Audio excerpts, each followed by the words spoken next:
Riots in Jakarta, chaos in the streets of Dhaka, and Dunia Bhar ka anti-immigration raita. In the next 2 minutes, I'll talk about how all of this relates to the recent changes that India has proposed to GST before the festive season.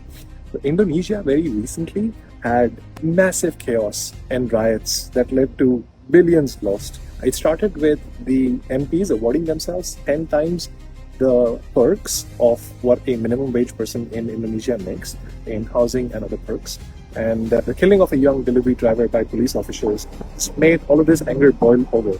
At its heart, inequality and abuse of power by their netas. Bangladesh's trigger was a job quota system, which is their version of reservation, that shut down merit and worsened poverty and unfavorably favored children of freedom fighters of Bangladeshi Liberation War.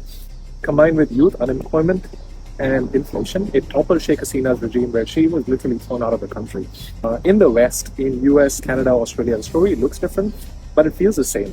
AI-led automation, a housing crisis, lots of job losses, and post-COVID inflation means that things are just so expensive for people that the anger and frustration is boiling over. And their political representatives choose to direct all of this anger and hatred towards immigrants because it's the easier thing to do rather than accept their failures and inability to control inflation. So from Jakarta to Dhaka to Detroit, when inflation, austerity, and inequality collide, patience runs out. Governments either double down on force or offer relief. India chose relief. Just before Diwali, Navaratri, in the festive season, they have simplified GST, where it's going to be now 0% on health insurance, 5% on essentials like food and toiletries, 18% on small cars, appliances, TVs, ACs, and motorbikes, and 40% on sin goods like gutka, tobacco, alcohol, and SUVs, and also, unfortunately, EVs over a certain price range, and other luxuries. The strategy is very simple: to make the shopping and festive season joyful for the middle class and shield them from inflation while still trying to minimize the loss of GST earnings that the government has.